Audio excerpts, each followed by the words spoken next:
రాష్ట్రంలో అనధికారికంగా కొనసాగుతున్న ప్రైవేట్ సెక్యూరిటీ ఏజెన్సీలపై చర్యలు తీసుకోవాలని సెక్యూరిటీ అసోసియేషన్ ఆఫ్ తెలంగాణ ప్రభుత్వానికి విజ్ఞప్తి చేసింది.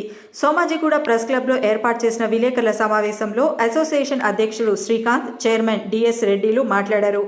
రాష్ట్రంలో సుమారు 840 సెక్యూరిటీ ఏజెన్సీలు ఉండగా తమ అసోసియేషన్ పరిధిలో 200 ఏజెన్సీలు ఉన్నాయని చెప్పారు.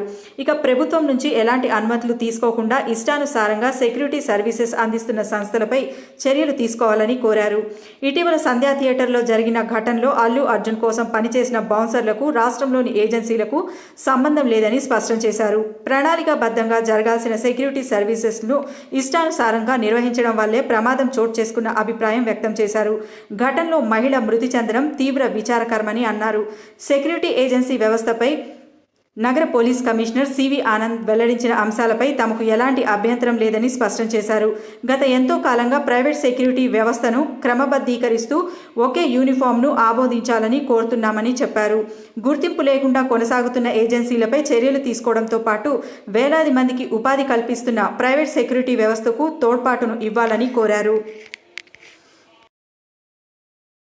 సంధ్యా థియేటర్ దగ్గర జరిగిన సంఘటన, ఆయన వచ్చినటువంటి అది అంటే వచ్చిన విధానం కానీ వెళ్ళిన విధానం కానీ అది కన్సర్న్ కాదు మాకు. ఒకటి, ప్రాపర్గా థియేటర్ యాజమాన్యం పర్మిషను, పోలీస్ పర్మిషను అది కాదు. మేము ఒకటే అడుగుతున్నాము, అల్లు అర్జున్ గారు వెనకాల వచ్చినటువంటి bouncers they are not engaged by the security agency. ఈ క్లారిటీ చాలా చోట్ల మిస్ అవుతుంది.